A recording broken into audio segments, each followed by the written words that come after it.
I-reveal ko na ba dito?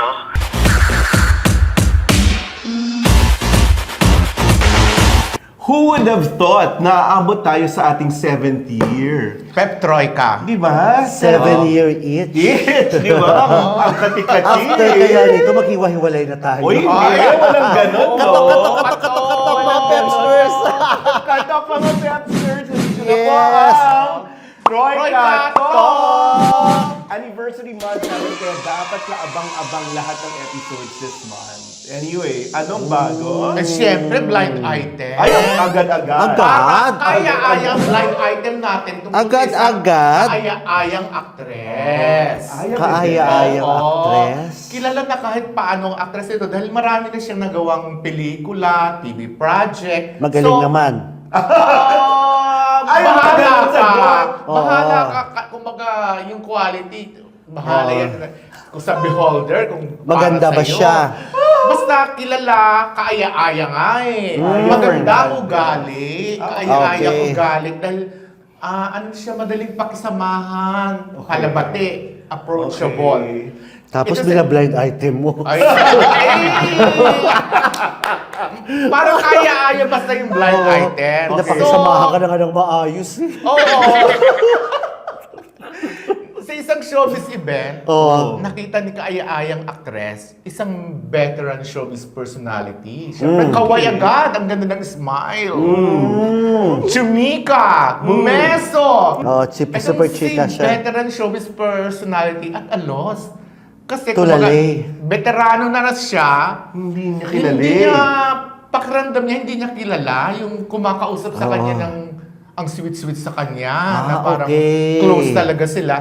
Parang So may hindi na alam na nakatiis itong veteran showbiz personality na feeling niya parang nag-Alzheimer's siya or sobrang pagod. Sino ka? Gawa Hindi, sa darling, sino ka nga? Ano ang Oh pangalan my mo? God!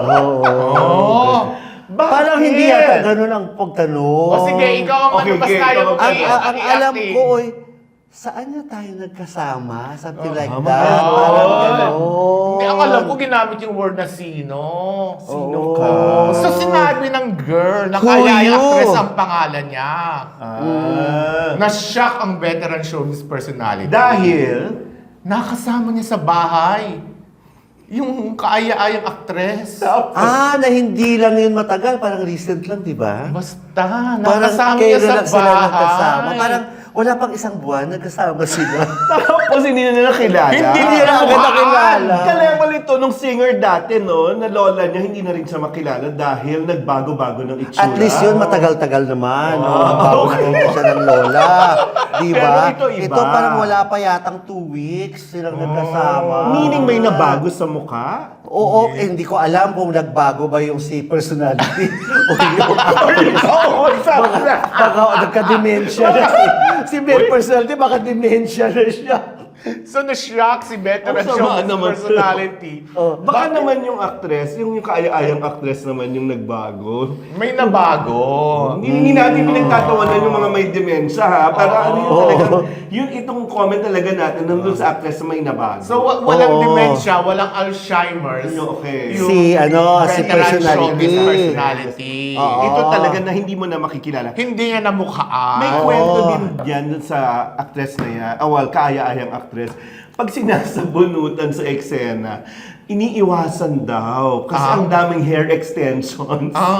Yung totoo parang so parang ang daming dinadagdag bawas sa Pero at least naman, Totoo rin nagpapasabunot siya kahit papano. bakit? May isang actress na napakagandang actress. Nagsanga-sanga na. Nagsanga-sanga na, di ba? May isang actress, napakagandang actress. Ay, di ba? magpasabunot. Awayan na ng scene, sasampalin.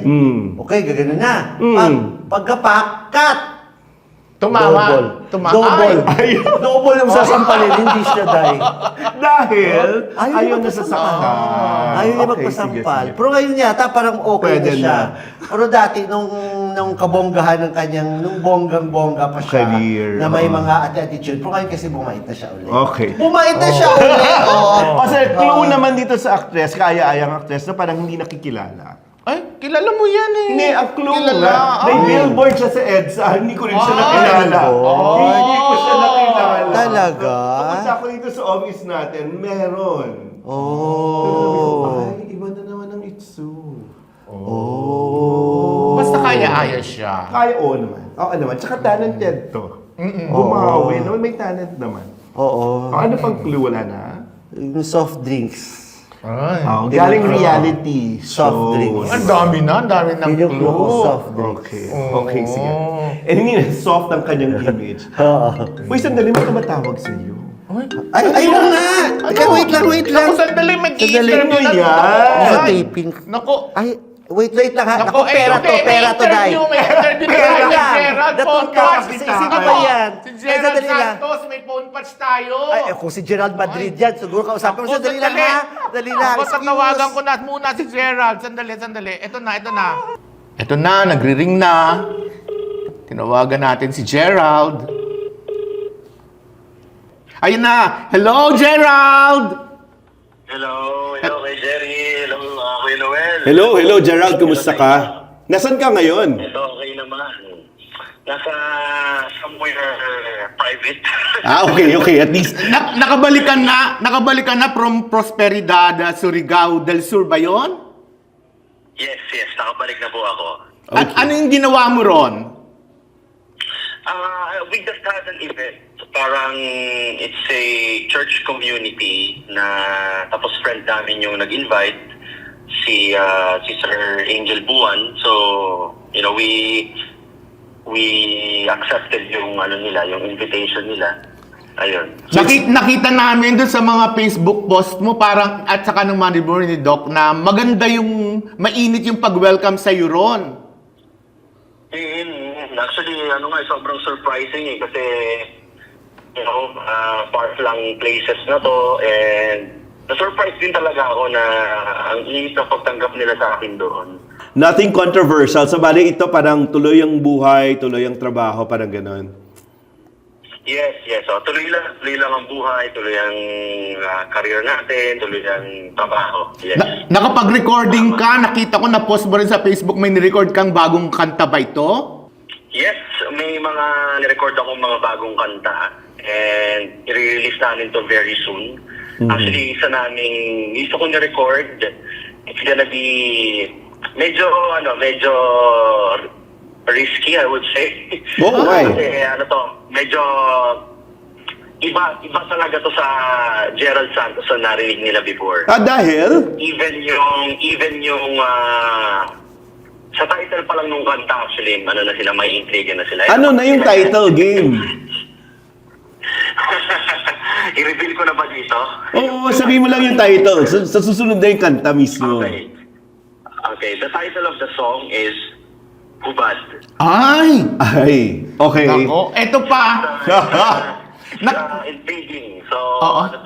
ibang Gerald talaga yung maririnig nila and basta, kakaiba talaga yung song. Parang hubad na katotohanan ito. Okay. Pero nakaka-intriga rin yung pelikula mong ginagawa sa Tagaytay, yung Ayaw Matulog ng Gabi. Yes, kay Jerry. Bale, yun? Actually, it's such a privilege na ako yung natap na gumawa nung pelikula. Kasi, ayun, another job na inatas sa akin na hindi na naman ako known dun. And it was such a challenge for me na sobra ako na-excite kasi ibang-iba talaga sa mga ginagawa ko na drama. Tapos ako yung mabait. Dito, villainous talaga yung character ko. Galing sa NBI Pulse yung kwento, di ba? Ang nagsulat at saka director, Yes. NBI agent. Yes, si NBI agency, Roland Sanchez. Yes, so napaka-controversial din ito kasi true story to. True story tong movie na to. It's really derived from dun sa mga cases na hinandle ni Direct Roland Sanchez. Kaya napaka-challenge itong role. Sobra ako as an actor kasi another experience, another learnings sa belt ko as an actor, movie actor.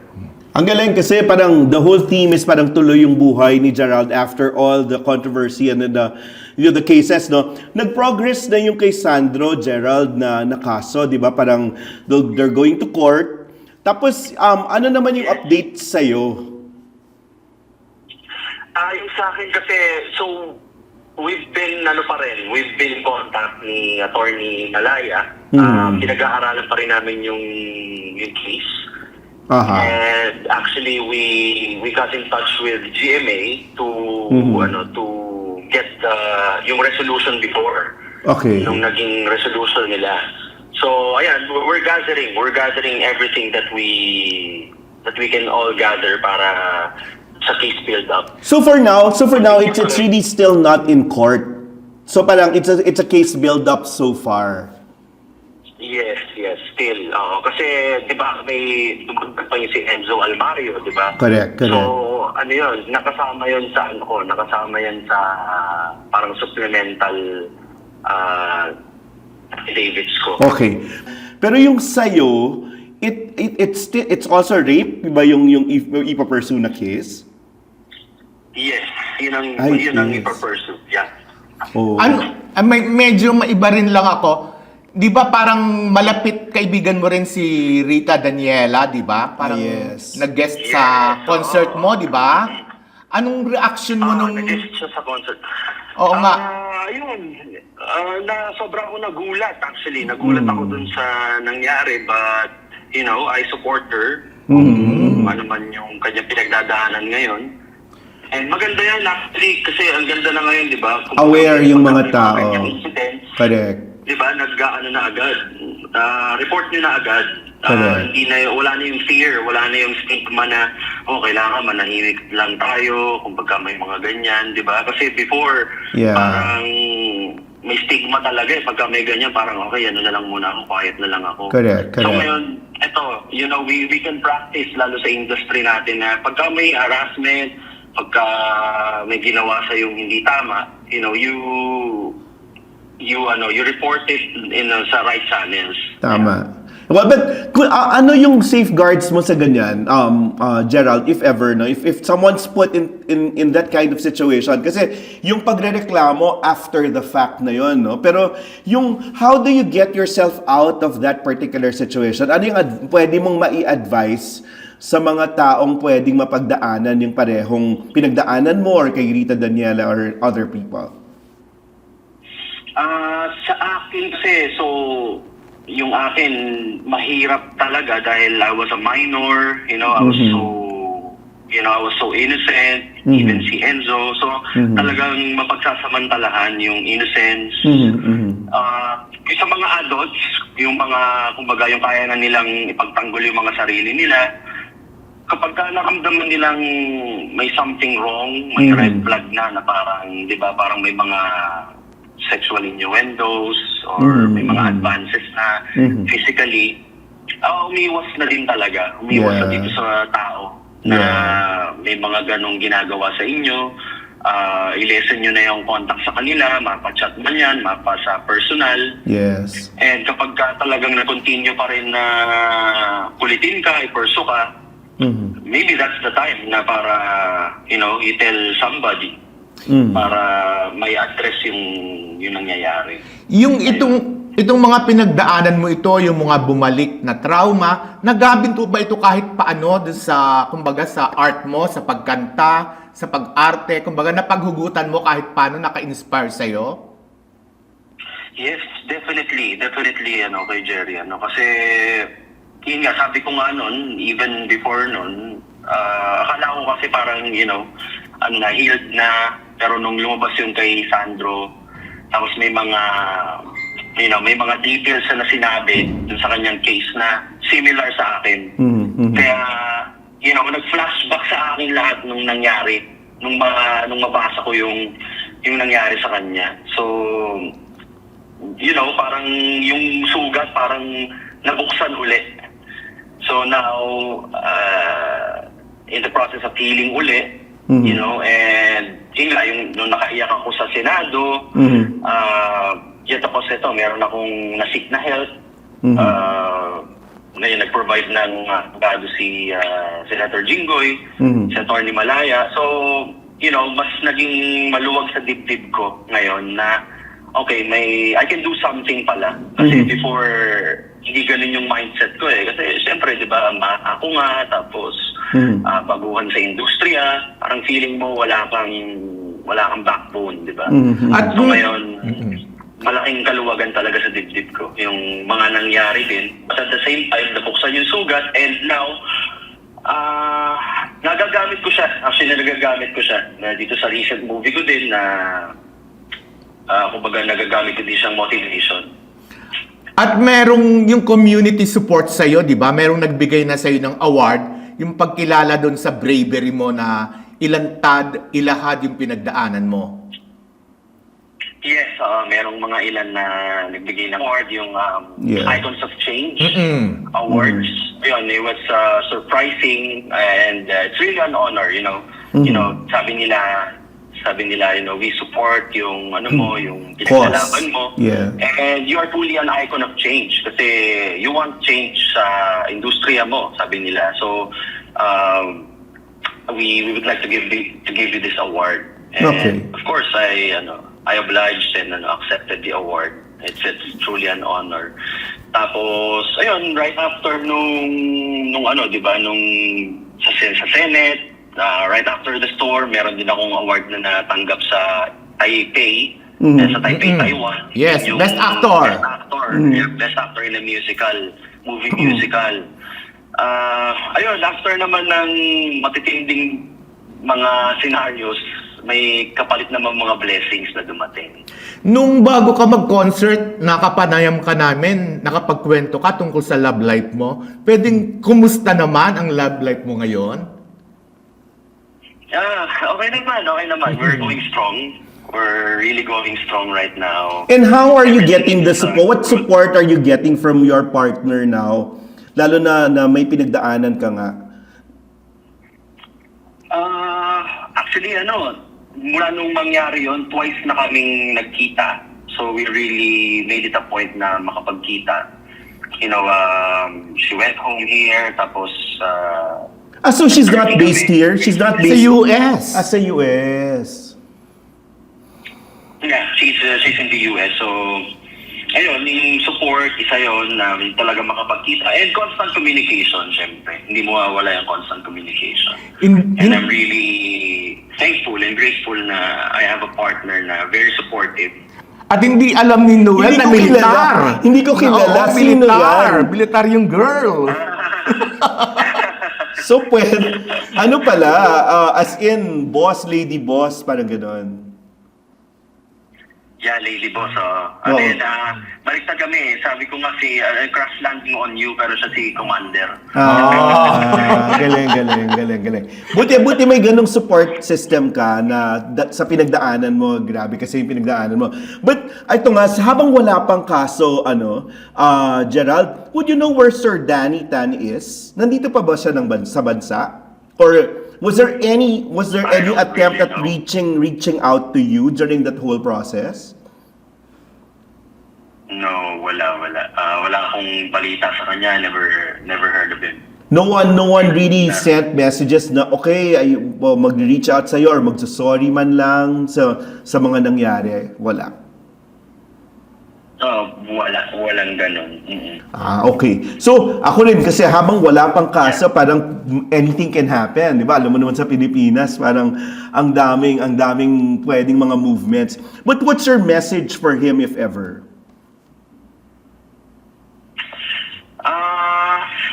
My message sa ngayon na hindi mo na siguro ako magbigay ng message sa kanya. Hindi ko kaya kasi yung kasi sa akin tabi yung narinig ko kay Enzo. So medyo talaga hindi ko pa wala na muna. No comment muna ako. Anong dyan sa kanya. pwede mong mensahe sa mga nagmamalasakit sa iyo, yung mga sumusuporta sa iyo, yung mga fans mo? Sa mga fans ko, maraming salamat sa sa constant love and support nila sa akin, unconditional love and support.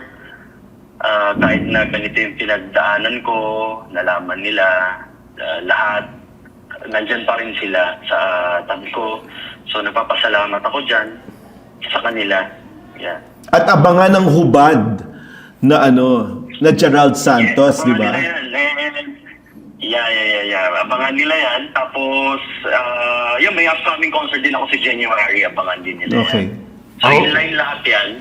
May mga projects tayong gagawin na inline lahat sa singing career, sa pagiging concert performer, and sa pagiging movie actor. Yun yung movie directed by Roland Sanchez, yung Ayaw Matulog ng Gabi. Abangan din nila yan. Napakaganda, ibang Gerald Santos din yung makikita nila dito. Okay, maraming salamat sa pagpapaunlak mo sa aming phone patch interview. Salamat! Yes, of course. You're welcome. Thank you, Jerry. Thank you Salamat. sa susunod. Salamat! At Ay, nadali. Ay, si Gerald. Ako, wala na. Na-miss mo si Gerald. So, yan na, ang ating anniversary, first of our anniversary presentation. So, next week, medyo ang daming events na may cover at kaabang-abang at yung mga titillating mong blind Mga item payanig. ay na-miss natin this week. So, eto ulit ang ating episode sa Troy Katok na laging nagsasabing Katok, mga Websters!